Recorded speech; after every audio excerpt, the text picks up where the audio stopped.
Welcome to the stage, Johan Von Holstein!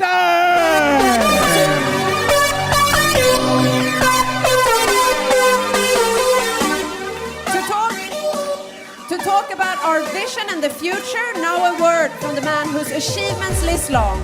A Harvard graduate and one of Sweden's most successful entrepreneurs ever. He has years and years of experience and have been among the world leaders of building internet-related companies all over the world. He was named Technology Pioneer by the World Economic Forum. He's rung the Wall Street Bell. He's led companies with thousands of staff. Welcome, Johan Stael Von Holstein. Wow, thank you so much. I think it's amazing to be here, and I will tell you a story about why I think it's amazing and why I'm here. But so I have to start with telling you about the history, the background, and then I'll tell you a bit about the present, and then I'm going to tell you a bit about the future. I come from a farm in the middle of nowhere, outside a very small, unimportant village, outside a small town which nobody's ever heard of. And I was very dyslexic, so I don't read and write very well. I was hyper-energetic, which is the reason I still walk back and forwards on a scene while I speak. And I was actually very lousy at school. And when I finished my my ninth grade, I started selling when I was 6. My grandfather was a fisherman, so the first thing I sold was fish. And then I'm a soccer fan, so I sold sweets on the soccer games when I was 12, and I sold newspapers. And at 14, I started working in a cheese factory. So I was a real farmer's boy, and at the age of 15, 16, when I finished my gymnasium, the school principal said, well, he doesn't need to continue school, he can take a full-on job at the factory. And my mother, she refused to accept that. She said, my son is talented, he's smart, he's going to study. And she forced me to study languages. And since I can't read and write, I can think, well, that might not be so smart. But I do speak Spanish, French, German, English, and Swedish now. So I'm kind of happy that she did. But I was still very bad at school. So I traveled around the world for years and just hitchhiked around, working as a waiter, working as a rep, as a ski teacher, and doing things I really liked to do. Until I had a really severe car accident. And I spent 3 months in hospital. And coming out of there, I realized that, well, I probably needed to get some kind of education. So I went into university, which was very difficult for somebody who's got the difficulties of reading and writing as I do. So what did I have to do? I had to work harder than everybody else. And I struggled getting out of there. And then I taught myself how to think in pictures instead of words and letters, which made me eventually actually finish off my degrees with very good degrees, but not because I was talented, but because I worked harder. And once I finished, I got a job for one of the most amazing entrepreneurs Sweden's ever had. He's not so famous outside Sweden as he is within Sweden, but he is fundamental to where Sweden is today, because he broke down what Sweden's history and past was. Not believing in oneself, believing in the community, believing in that society would take care of you. He challenged that and said, you can do it yourself. And I managed to get a job for him. I actually met him in Barcelona, which we left yesterday. And I had studied for 4 years. I was indebted up over my ears with student loans. And the first job, I come into a suit like this, and he says, no, you have to have jeans and a t-shirt, and the t-shirt should be dirty. You need to look cheap. And I said, why? I'm an MBA, I've studied at Harvard, I've worked so hard for this. And he said, no, everybody who starts working for me has to start with carrying a beer. And if you're good at carrying a beer, you can start off as president for any company you want. And, I figured this is so unfair. I was ambitious, I was hardworking, I had worked so hard to get where I was. And I had a friend who I was studying with who was 5, 6 years younger than me, because I was old when I started studying. And he was actually quite bad at school. But his father knew the guy that I was working for, and he got a job in the main office with a nice suit. And I had to start at the very bottom, and I figured this is not fair. And you know what? Life's not fair. And we should be very, very happy that life's not fair. Because if it was fair, we would probably have been bored, because there's 70 billion people in the history of mankind. So we would have been bored maybe thousands or hundreds of years ago when people died in toothache at the age of 13. and where we've all been born at the end of the 1900s. Doesn't matter where we're born. We've been born in the best area of all times. Just this is winning on the lottery. Actually, the fact that we exist is winning on a lottery, considering the amount of sperms and ejaculation. We are all winners from day one, regardless of where we're born, what color we have, what intelligence we have. We exist, and we have the ability to do something with our lives.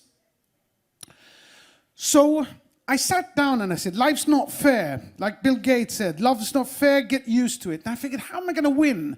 How am I going to win from this beer-carrying job that I had, was creating a chain of shops for TV shops products, shit products that didn't work. And I figured, I'm going to work 2 hours harder than everybody else. Because if I work 2 hours harder, nobody's 2 hours smarter than me a day. So I went in first of everybody in the office in the morning, and at the end of the evening, when the last guy went home, I put on my clock and I stayed for another 2 hours. And after a couple of months, I finished the project 1 month earlier than he had anticipated. And I then started working on a business plan for a TV channel. He came back from a trip, I gave him the business plan, he made me marketing director for the TV channel. The TV channel nobody knew of the TV channel, it didn't really know, didn't have an audience, so I designed the marketing strategy for the channel and took it from 6-7% penetrations to over 90% in 6 months. So he calls me up and says, you're doing a fantastic job, and I'm not going to make you president for your first time. 9 months out of university, I was CEO for my first company. And I went, yeah! And he said, what am I going to do? He said, teletext. Do you know teletext? Probably the most boring medium ever invented by man. And I tried to get out of it. So I said, well, John, well, his name was Johan Stael. And I said, John, I'm a technical idiot. My father's told me so since I was 12 years old and took apart a bicycle, never got it together again. And John says one of the most important things anybody's ever said to me in my entire life. He says, Johan, any idiot can learn anything in 3 months. That was revolutionizing to me. Because suddenly I understood that the difference between a super smart MBA from MIT and somebody who's a farmer's boy who's dyslexic and a cheese turner is about this big. It is absolutely nothing. And I realized that this was so magnificent to me that I realized that suddenly everybody can do anything they want if they just put their mind into it. If they just put the 3 months and decide that they're going to be able to be successful. So I took the job as CEO. And in 6 months, I built the largest teletext production company in the world with offices in 9 countries. He calls me up and he says, this is amazing, you're fantastic. You're now executive vice president for a bank I own in Luxembourg. So I go into the bank. And I was there for 2 years, living together with him. And I took my salary from $2,000 a month when I started, which is still fairly good. But for an MBA with a lot of student loans, it wasn't that good. 5 years later, I had $35,000 a month. I had a convertible sports car. I lived together with Johan Stael in his house. And thank you very much, sir. And I thought I was ridiculously wealthy and successful. And one night we were standing in our underpants drinking whiskey after having been out partying. And I say to him, how much money do you need to be rich? Because I felt very, very rich. I had about $1 million already in unlisted stock in his companies. And he says, wow, Johan, you probably need 50 million. $50 million, I said. What on earth would you want $50 million for? And he said, wow, you want a farm, you want an apartment in New York, an apartment in Stockholm, and a summer house in Saint-Tropez, and something in the Alps. You need a boat and staff on the boat, sports car arts on the walls, jewelry on your wife and your kids in the right school. It goes fast. I had never in my life thought about value of that size. I've never thought about so much money. I thought that was impossible to reach. And what do we know about impossible? It's nothing. So I walk up to him and I say, well, John, I want to have $50 million. And he says, well, Johan, stay with me for 10 years. I promise you $50 million. Now, the thing is, it was not a charity organization, which meant that if I was going to make $50 million working for him, I probably needed to make $200 million for him. And if he thought I was good enough to make $250 million, I didn't need to work for anybody. So I resigned. And I put up the goal for myself. I needed to make $50 million, not because I really needed $50 million, just because I needed to prove that I could, that I made the right decision. And I needed to make $50 million in half the time. So in January of 1996, as one of the first internet entrepreneurs and pioneers of Europe, together with some friends, I started a company called Icon Media Lab. In 5 years, we grew it from 0 to 3,500 employees, 32 offices in 26 countries. We put it public first on the stock exchange in Sweden, secondly on the stock exchange in New York, and I actually opened live in CNN, the New York Stock Exchange. I started the first sharing economy company in the world called letsbuyit.com, which was about the first company that tried to gather a crowd and make value out of it by saying, if we all want to buy a Volvo car, we can get a much better price than if we go one by one. And that was in 1998. And by the year 2000, I had built companies valued, I don't know how you're going to calculate, at about about 5-6 billion US dollars. And my personal wealth was about $600 million. I had beaten the crap out of my friend who started out in his nice suit at the right office. And how did I do that? By working 2 hours more a day. Not 1, but 2. And to be honest, maybe sometimes until 8, until faint. 8 until faint, I love that expression. Because if you work harder, nobody is more than this much smarter than you. And if you work this much more, that makes everybody into a winner. Anybody can do anything they want and achieve anything. Impossible is? Yes. And we can do this. And I think, so, you know, it was an incredible experience for me to build these things. Now the internet bubble went like this, and then it crashed, and I lost everything, almost everything. Did that matter?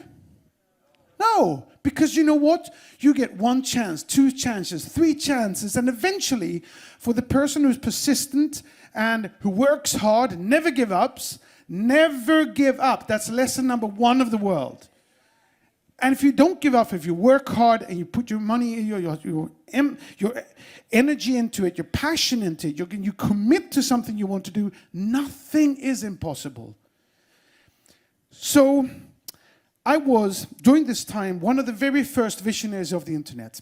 I loved the internet because I saw that it would build systems that would actually break down monopolies. It would break down unnecessary middlemen. It would put the power into the hands of mankind. And I saw internet go from where it was, nobody heard of it in 1996, to be in everything. I knew that it was going to be in the cellular phones. I knew that we were going to download movies over the...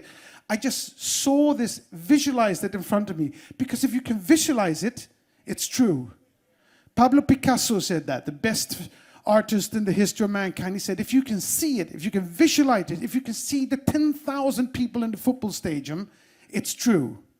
You can do it, but you need to visualize it. You need to understand. You have to set your goals. Know what you want, see where you want to go, and then just do it, the Nike way. So, where was I? I lost track. Yes, I saw where the internet was going. And I said, eventually, the internet is going to empower man. It's going to make us all be able to capitalize on our networks, on the digital values that we have. And I was dreaded to see what Google did by stealing our digital identities, by creating profiles that they would sell and exploit. And then Facebook came along. And when Facebook came, and Google came out and said, and said that, make no evil. I said, that's funny coming from the most evil company in the history of mankind. And when Facebook came along, I said, now Google has somebody that's even more evil than them. And I said that Facebook is going to become the most valuable company in the world. Why? Because they're stealing all the knowledge and experience and values that we have as individuals. They're stealing our most important thing, our networks. And they're building their profits and they're making billions and billions out of the money and the values that's ours, that we should have. So I predicted what we call today influencer marketing, the ability and the values of actually being able to profit on the networks that we have and the brands that we can build for ourselves and the hard work that we're putting into building this knowledge and experience and brand and networks. And hold on. Sorry. And so I tried to start a company called MyCube in 2009. Same year that Bitcoin was released. And I created a cryptocurrency called cubes. I bought 1,000 Bitcoins, which I lost in 2 weeks because it was too complicated. I wish I could find them, but I can't. But, and the idea with MyCube was that everybody should own their own digital identity in order to be able to exploit that and leverage on the network and knowledge that they had and the values that we could put into the digital environment. The company, for a number of different reasons, failed. Sometimes you don't succeed, but what do you do then? You never give up. So I've been working on a number of things, and I've known Jonas for 10, 15 years. And Jonas has presented me to different network things, and I love the idea of networking and not network marketing. But I've never really felt that the ideas were good enough or quite there.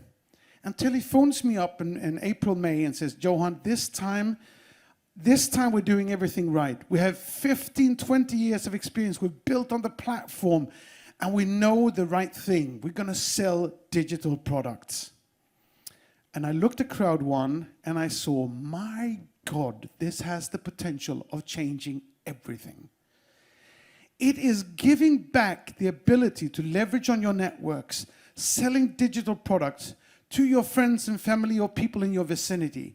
If anybody works hard on this, we can bring trade to people.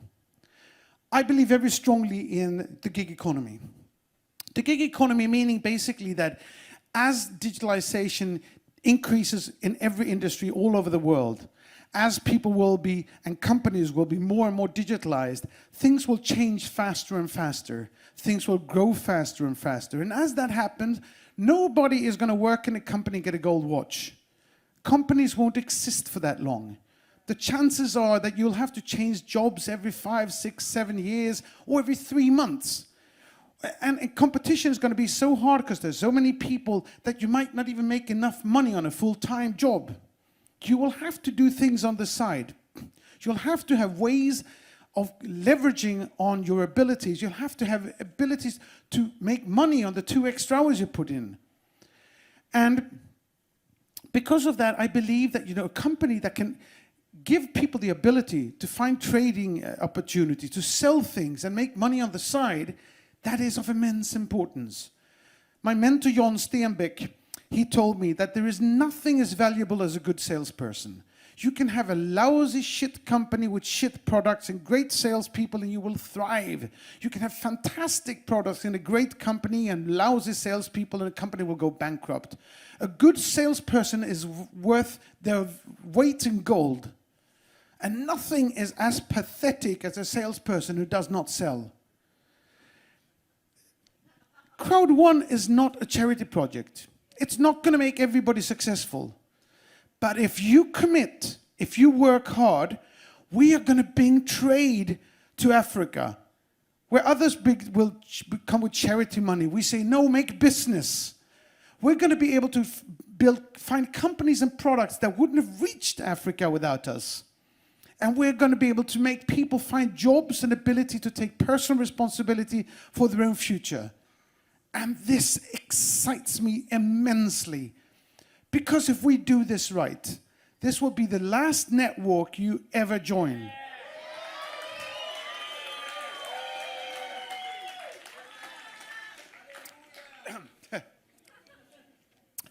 This is going to be the network that goes on for 20 years. We are going to get, because the beauty is, how many of you here are on social media? Hand up. How many of you have more than 500 people in your networks? Almost everybody.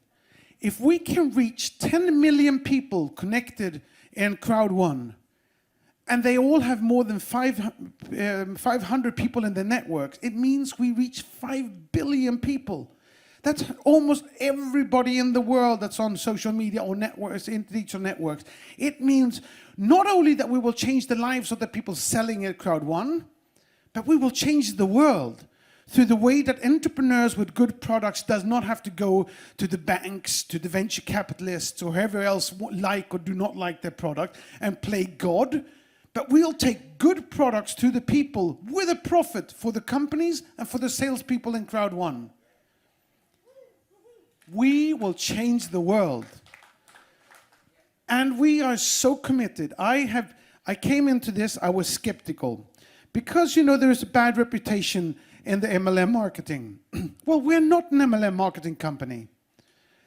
I was skeptical because, there's so much risk if people don't do this right. I look at the people and the talent and the programmers and the security people and the passion and commitment that Jonas puts in and the talent of the salespeople that I have met and the long-term ambitions and the good-hearted. I talked to Mr. Botswana who says we're taking people out of poverty. We're bringing trade to Africa. And I feel if we do this right, if we commit, if we work hard, impossible is good. I'm a very, very emotional guy. And I really, really feel so emotionally attached to the potential in this. And if we commit that we work together, because what I also like here is that people work together. It's not just about me and my down line. It's about actually making something. We need to get to critical mass. We need to get enough people into this industry to really go out there and make an impact. And we will be devastating to VC companies, to the banking system. We are putting digital money and cash into the hands of people who are not even bankable in some countries. So, thank you all very much. I'm going to work very hard to make this my third unicorn. I have the ambitions to one day put this public on a major stock exchange. And let's kick some ass. Thank you all.